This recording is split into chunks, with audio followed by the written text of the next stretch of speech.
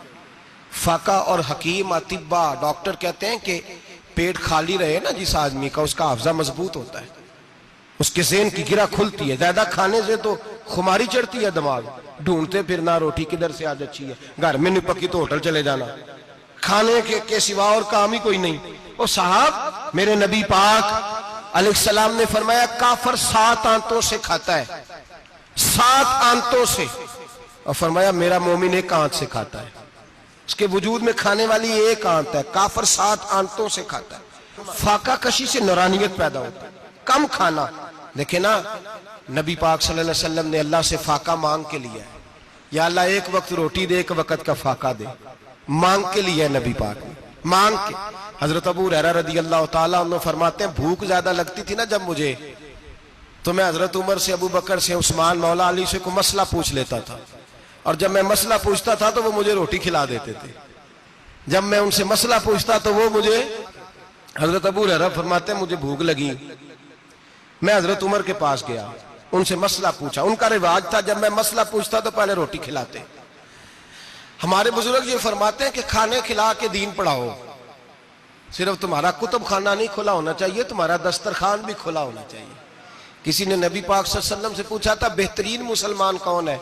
حضور نے فرمایا جو سلام لینے میں پہل کرے اور روٹی زیادہ کھلائے، جو روٹی ہر وقت فکر کرے آ یار تو روٹی کھا لے، روٹی کھانے کی طرف توجہ دلائے۔ کھلانا سنت ہے، زیادہ کھانا اس میں بھی فرق رکھے۔ تو نبی پاک صلی اللہ علیہ وسلم کے صحابی حضرت ابو ہریرہ رضی اللہ تعالیٰ عنہ فرماتے ہیں میں نے حضرت عمر سے مسئلہ پوچھا، میں نے کہا حضور مسئلہ بتائیں، تو کہتے پہلے ان کی عادت تھی جب میں مسئلہ پوچھتا تو روٹی بھی کھلاتے، آج انہوں نے مسئلہ ہی بتایا ہے، روٹی کوئی نہیں کھلائی۔ تو مجھے کہنے لگے ابو ہریرہ تو سوچتا ہوگا روٹی نہیں اس نے پوچھی، تو نے کب سے کھانا نہیں کھایا؟ میں نے کہا آج صبح سے۔ تو جناب عمر کہنے لگے میں نے کل صبح سے نہیں کھایا۔ چل ابو بکر صدیق کے گھر مسئلہ پوچھتے ہیں، کہتے ہیں جناب صدیق اکبر کے دروازے پہ گئے، جا کر کے ان سے مسئلہ پوچھا۔ ان کی بھی عادت تھی جب کوئی مسئلہ پوچھنے جاتے تو دسترخوان بچھا لیتے، کہتے آؤ روٹی بھی کھلاتا ہوں مسئلے بھی بتاتا ہوں۔ کہتے ہیں گئے تو انہوں نے بھی مسئلہ بتایا، روٹی کوئی نہ پوچھی۔ تو کہنے لگے عمر ابو ہریرہ تم لوگوں نے کل پرسوں سے نہیں نہ کھایا ہوگا، اور ابو بکر کو 4 دن گزر گئے ہیں۔ تھوڑا سا دودھ ملا ہے یا کھجور ملی ہے، روٹی کوئی نہیں ملی، چلو در رسول پہ چلتے، آؤ حضور کی بارگاہ میں۔ کہتے ہیں نبی پاک کی بارگاہ میں آئے، حضور نے چہرے دیکھے، کریم سے مسئلہ نہیں پوچھنا پڑا، میرے مصطفیٰ کریم نے فرمایا بھوک لگی ہوئی ہے تم تینوں کو؟ 3-4 دن ہو گئے؟ اللہ کے رسول نے فرمایا مجھے پورا ہفتہ ہو گیا ہے۔ سبب کچھ اور ہے جس کو تو خود سمجھتا ہے، زوال بندہ مومن کا بے زری سے نہیں، بھوک نقصان کا وجہ نہیں بنی، وجہ کوئی اور بنی ہے۔ رشوتیں جو بازار گرم ہوئے ہیں لوٹ مار کے، یہ روٹی کے لیے نہیں، یہ زیادہ کھانے کے لیے، یہ بینک بیلنس کے لیے گرم ہے۔ یہ لوٹ مار کا مقصد کوٹھیاں بنانا ہے، روٹی کا تو رب کریم کا وعدہ ہے۔ جو روز روتا ہے شام کو کہ میرا کاروبار کوئی نہیں، اصل میں کہتا ہے بنگلہ کوئی نہیں، اصل میں کہتا ہے کار کوئی نہیں، پجارو کوئی نہیں، روٹی تو اللہ عطا فرماتا ہے، اس کا وعدہ ہے۔ فرمایا حضور نے 3 دن بیت گئے، چلو میرا بے تکلف صحابی ہے ابو الحسن انصاری، وہ بڑے نصیب والے ہوتے ہیں جن کو میرے نبی پاک خود کہتے تھے کہ تیری فلانی ذمہ داری ہے۔ اس زمانے کا تو کسی کو کہہ دیا جائے یہ تیری ذمہ داری ہے تو کہتا ہے یہ تو پھٹیکے ڈالنے لگ گیا، یہاں سے تو چھٹی کر جانی چاہیے۔ خوش ہوتے تھے صحابہ کہ ہماری ذمہ داری لگی۔ کہتے ہیں حضرت ابو الحسن انصاری کے گھر گئے، نبی پاک نے فرمایا بھوک بڑی لگی ہے، کھانا لا۔ کہتے ہیں حضور نے اسے کہا تو اس آدمی کو تو وجد ہی ہو گیا، اس نے کہا میرے اتنے نصیب کہ حضور کا یہ کھانا کھلا۔ آؤ دیکھو دنیا والو، آج جو سب سے زیادہ عزت والا ہے وہ میرا مہمان بنا ہوا ہے۔ فرماتے ہیں وہ دوڑے گئے، بکری اٹھائی، ذبح کی، بیوی کو کہنے لگے روٹی تیار کر، ادھر کھجوریں توڑی، انگور توڑے، کہنے لگے حضور آپ جب تک تناول کریں تب تک کھانا پک جاتا ہے۔ حضرت عمر کہتے ہیں روٹی پک کے آئی، بڑا پیارا گوشت، بڑا اچھا سالن، بڑا خوبصورت خلوص والا کھانا۔ فرماتے ہیں میں نے بڑا ہی کھایا۔ نبی پاک نے نہ ایک روٹی لی اور چھوٹی چپاتی، تھوڑا تھوڑا سالن کونوں سے، اور جب نبی پاک نے کھا لیا تو حضور کی آنکھوں میں آنسو آئے۔ حضرت عمر کہنے لگے حضور روئے کیوں؟ نبی پاک نے فرمایا سوچتا ہوں 7 دن کے فاقے کے بعد کھایا ہے، پر ڈرتا ہوں رب اس کا حساب پوچھے گا تو جواب کیسے دینا ہے، اس کا حساب بھی تو دینا ہے نا جو کھایا ہے۔ تو حضرت عمر فاروق کے ہاتھ میں کچھ چیز تھی، زور سے زمین پہ ماری، کہا محبوبہ 7 دن کے بعد بھی روٹی کھائے تو حساب دینا ہے۔ نبی پاک فرمانے لگے عمر وہ مالک ہے نا، تو جب دیتا ہے تو حساب نہیں لے سکتا، حساب تو دینا ہے، حساب تو دینا ہے، تیاری رکھو۔ صحابہ کرام فرماتے ہم نے ارادہ کیا کہ آج کے بعد ہم پھر فاقے کریں گے، کم کھائیں گے، اس لیے کہ حساب دینا ہے۔ میرے بھائی وہ فاقہ کشی کرتے تھے، ڈرتے تھے۔ یہاں تو لوگ کھا کے بیمار ہیں، کھاتے جا رہے ہیں، سوتے جا رہے ہیں، کھاتے جا رہے ہیں، سوتے جا رہے ہیں۔ یہ بھی وقت آئے گا رمضان شریف کا، سویرے درس پہ آؤ کہتے نیند بڑی آتی ہے، سویرے 2 سپارے پڑھ کے سویا کرو کہتے صاحب نیند بڑی آتی ہے، فجر کے بعد ہی تو وقت ہوتا ہے اللہ اللہ کرنے کا، سحری کا، کھاتے جا رہے ہیں، سوتے۔ لوگ جماعت سے نماز نہیں پڑھتے، سو جاتے، جماعت کا ثواب چھوڑ کے سو جائیں گے۔ بھائی رمضان مبارک میں فاقہ کشی کی ٹریننگ ہوتی ہے، فاقہ کشی کی تربیت لے، رمضان میں روکے اپنے آپ کو، تربیت ہوگی۔ اور ہمارے صوفیاء فرماتے ہیں جو زیادہ کھاتا ہے اس کا نفس اس کو زیادہ پہ مائل کرتا ہے، خواہشات نفس پیدا ہوتی ہیں۔ میرے نبی پاک علیہ السلام نے جوانوں کو حکم دیا ہے یا معاشر الشباب، او جوانوں، یا رسول اللہ کیا حکم ہے؟ فرمایا یا نکاح کر لو اگر طاقت ہے، نہیں طاقت تو روزے رکھو۔ حضور روزے سے کیا ہوگا؟ فرمایا تمہارا نفس کچلا جائے گا، شیطان وسوسہ اندوزی نہیں کرے گا۔ آج نوجوان بڑھ بڑھ کے کھاتا ہے، بہت زیادہ کھاتا ہے، کبھی اس ہوٹل سے کھاتا ہے، کبھی اس ہوٹل سے کھاتا ہے۔ اتنا زیادہ کھائیں گے تو نفسانی قوتیں اچھل کر کے آئیں گی، مشکل ہو جائے۔ شادیاں دیر سے ہوتی ہیں، ماں باپ آنکھیں بند کر کے بیٹھے ہوئے ہیں۔ اگر ماں باپ کی ذمہ داری ہو اور ماں باپ نکاح نہ کرے تو نبی پاک نے فرمایا بچے گناہ کریں گے تو جتنا گناہ بچے کو اتنا باپ کو بھی ہوگا۔ تو ماں باپ چپ ہیں، دوسرا شادی مشکل بڑی ہے، مہنگی بڑی، اور تیسرا نہیں کر رہے، کچھ لوگ تو روزے بھی نہیں رکھ رہے۔ تو رمضان ان کے لیے بھی وقت ہے، نفسانی قوتیں کچلی جائیں گی، کھانا جتنا کم کھایا جائے گا اتنا وجود کے اندر نفسانی خواہشات کم پیدا ہوں۔ تو رمضان تو پریکٹس ہے مجاہدے کی، دین کی۔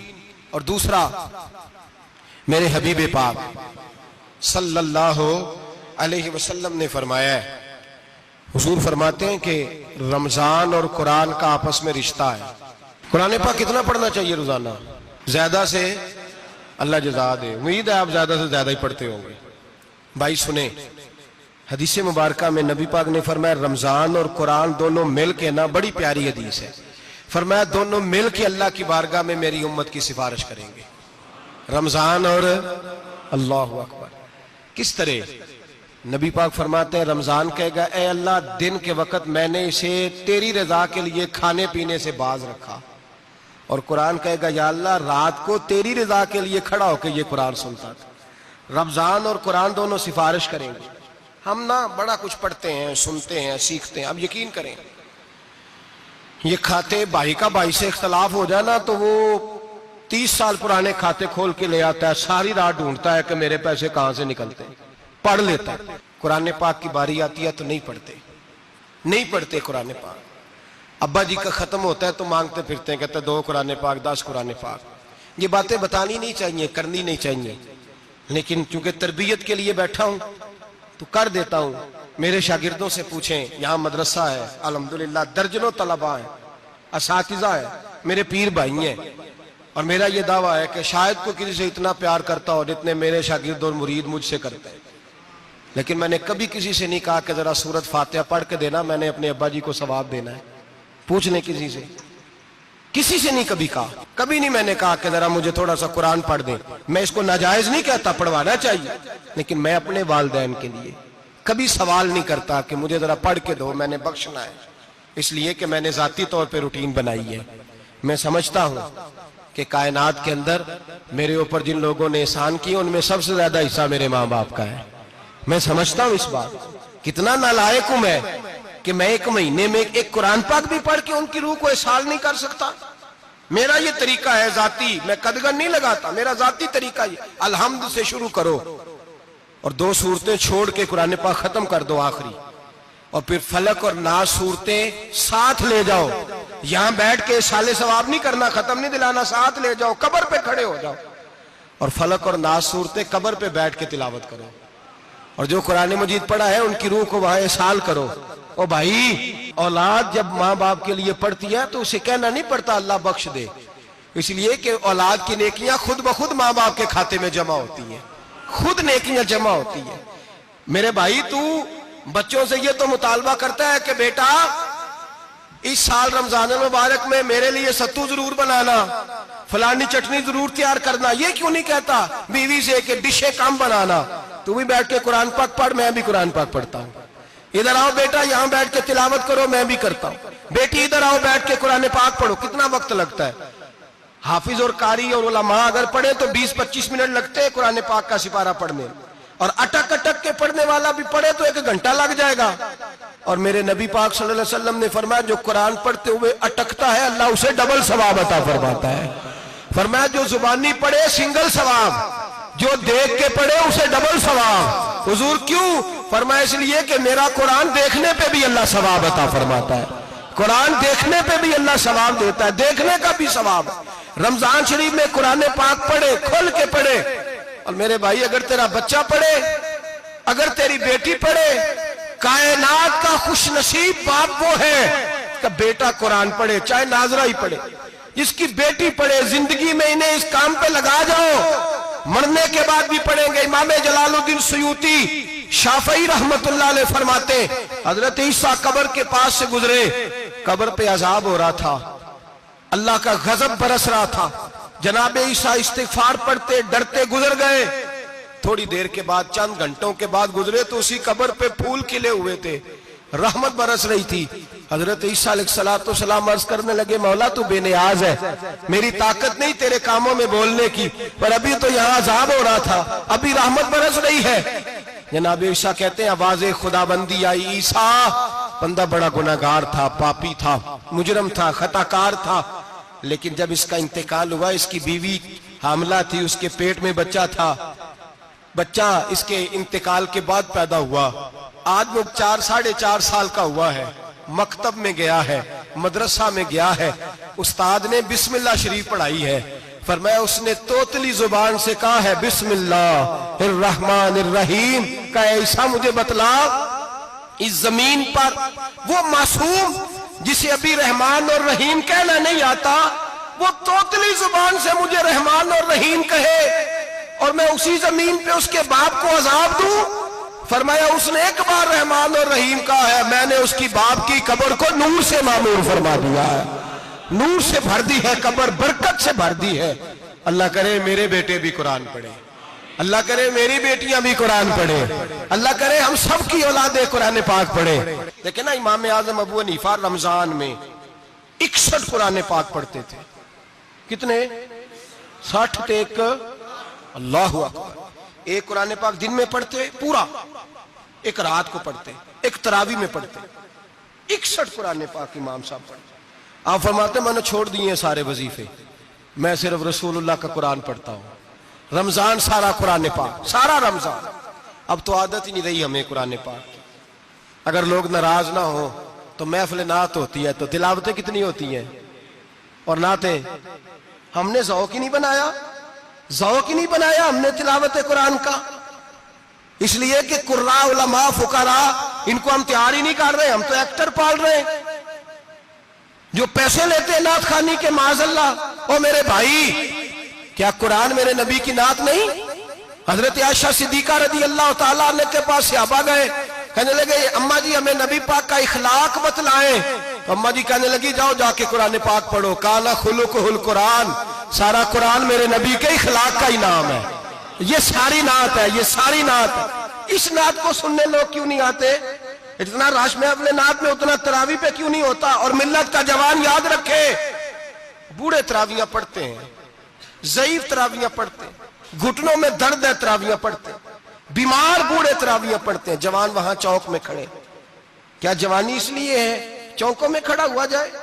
کیا جوانی اس لیے ہے کہ سعودی عرب جانے کے لیے پاسپورٹ بنانا ہو تو 2.5 گھنٹے کھڑا رہے؟ تو شناختی کارڈ کے دفتر تو کھڑا رہے، پروٹیکٹر کے لیے کھڑا رہے، کافروں کے سامنے کاسا لیسی کرنے کے لیے تو کھڑا رہے، تو نوکری پہ جائے تو ساری رات کھڑا رہے، اور تو قرآن کے لیے کھڑا نہیں ہوتا؟ میرے محبوب نے فرمایا من قام ایمانا واحتسابا غفر له ما تقدم من ذنبه۔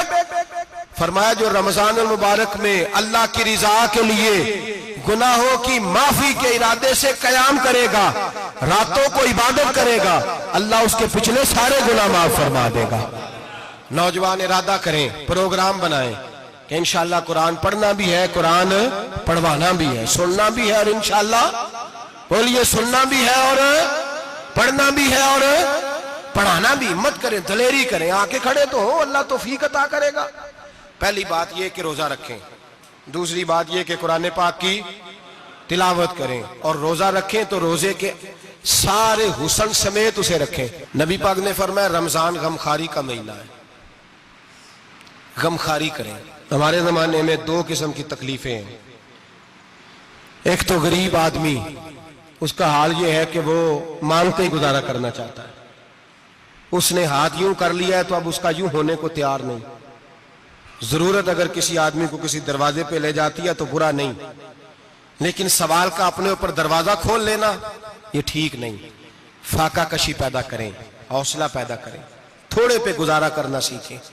غریبوں کو بھی اجازت نہیں کہ وہ نکل کھڑے ہوں میدان میں مانگنے کے لیے۔ ٹولیاں نکلتی ہیں رمضان میں، جتھے نکلتے ہیں خیرات کٹھی کرنے والے۔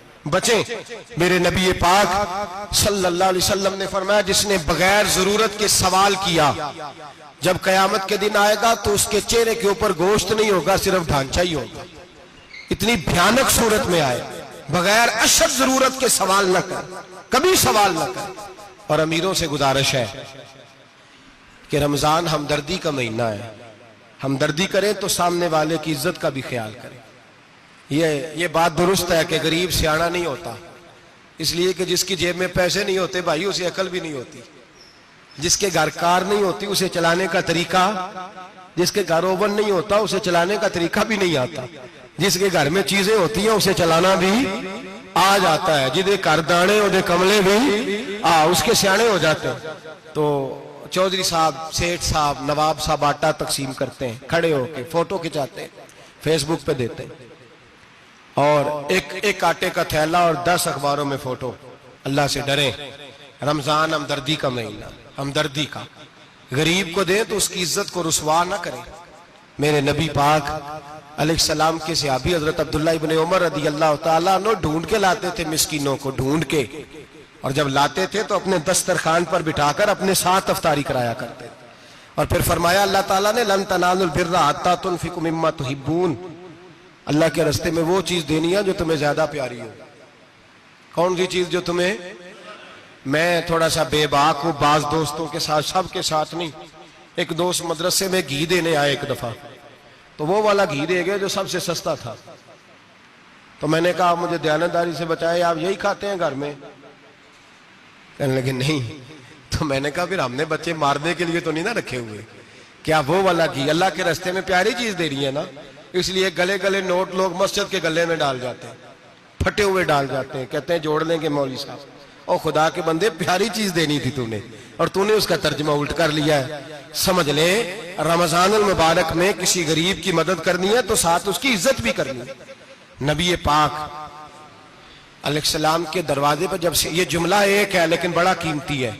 صحابہ کہتے ہیں جب ہم دروازہ رسول پہ جاتے تھے خیرات بھی ملتی تھی اور عزت بھی ملتی تھی. خود بھیک دے خود ہی کہیں منگتے کا بھلا ہو. خیرات بھی ملتی تھی اور عزت بھی ملتی تھی. نبی پاک ساتھ عزت بھی دیتے تھے، مسکین کو غریب کو دیں اور خیر خائی کریں. جوتے بیچنے والے جوتوں کے ریٹ سستے کریں، کپڑا بیچنے والے کپڑے کا ریٹ، درزی صاحب بھی ریٹ سستا کریں، دکاندار بھی چیزوں کا ریٹ، حکیم صاحب پیسے کم لیں، ڈاکٹر پیسے کم کریں، حکومت نرخوں میں کمی کرے، اور یہ کام اجتماعی طور پہ کریں. میرے نبی پاک نے فرمایا رمضان غمخواری کا مہینہ ہے، اس میں غمخواری کرنی ہے، دوسرے کا خیال کریں، اظہار کریں، قربانی کریں. یہاں ہر چیز کا ریٹ بڑھ جاتا ہے رمضان شریف میں.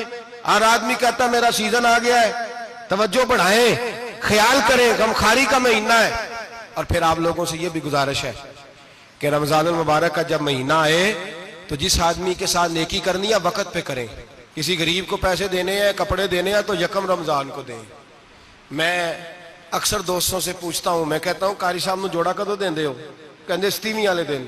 میں کہا مینوں لگ گئی سمجھ، تہاڈی سازش ہے کدھرے سواں کے پا نہ لوے. ایویں مولوی چودھری صاحب دے نال دے کپڑے پا لے تے کتے لکھیا ہے اینوں دینا ہے 27. تسی دسو 27 والے دن کو درزی سی کے دیندا ہے، اونوں 3 گنا بھی پیسے دئیے تے کہندا جڑے باقی نے انہاں دے نہیں بٹن پہ لگ دے میرے کولوں. کتھوں جوڑا سی کے؟ تو کس دن دیتے ہو قاری صاحب کو؟ کیا مقصد ہے؟ پہننے کے لیے دے رہے ہو یا اس لیے دے رہے ہو کہ نہ پہن سکے؟ تو بھائی آپ جب کسی کو کوئی چیز دیں گے تو کب دیں گے؟ جب وہ استعمال کر سکے. غریب کو لوگ فطرانہ دینے جاتے ہیں عید سے ایک دن پہلے، تو کیا کرے گا اس کا؟ وہ نہ تو کپڑے خرید سکا نہ روٹی لا سکا. بلکہ میرے حضرت صاحب فرماتے ہیں رمضان سے پہلے دے دو، رمضان کی نیت کر کے رمضان سے 1-2 دن پہلے دے دو، اللہ رمضان جتنا ثواب ہی عطا فرمائے گا. رمضان سے پہلے دو جس کو کچھ ہے دن، قبل از وقت تیاری کرو. اور میرے قبلہ صاحب فرمایا کرتے اپنے کپڑے بعد میں، غریب کے بچوں کے کپڑے پہلے، اپنے گھر کی ضروریات بعد میں، غریبوں کی ضروریات. اس لیے کہ اللہ پاک نے ان کا رزق بھی ہمارے گھر بھیج دیا ہے. ہماری ڈیوٹی لگائی ہے کہ تم نے بانٹنا، بانٹنے والے بنو. اور یہ ذہن بنائے کہ پتہ نہیں کس کا حصہ تھا جو اللہ نے میرے گھر بھیجا. یہ ذہن بنا کے بانٹ. اور جس کو دینے جائیں، ہاں آپ کو اجازت ہے تھوڑا بہت پتہ کرنے کی، لیکن تھوڑا بہت تفتیش کرنے کی اجازت، بال کی کھال اتارنے کی اجازت. میں نے دیکھا ہے لوگ غریبوں کا انٹرویو لیتے ہیں، تیرا تو فلانا کمانے والا نہیں، تیرا تو فلاں بچہ. او بھائی بہت سارے غریب ایسے ہیں، بڑے ہیں جو کمانے کی کوشش کرتے ہیں لیکن ان کا سبب نہیں بنتا. ہاں ہے ایسے لوگ جو سعودی عرب چلے گئے ہیں، کہتے ہیں تیرا تو فلاں باہر نہیں گیا ہے، گیا ہے، لیکن سارے سعودی عرب جانے والے بھی مال کمانے کی طاقت نہیں رکھتے. کئی وہاں بھی بیٹھ کے بیچارے قرضوں میں الجھے ہوئے ہیں، وہاں والوں کے ظلم کا شکار ہیں، بہت ساری آزمائشوں میں. تو تفتیش کرتا ہے. میرے امام شافعی کا ایک جملہ اگر آپ کو یاد رہ گیا تو بات بن جائے گی. امام شافعی رحمت اللہ، بلکہ حضرت غوث اعظم جیلانی کے پاس وہ بات آپ کو زیادہ فائدہ دے گی.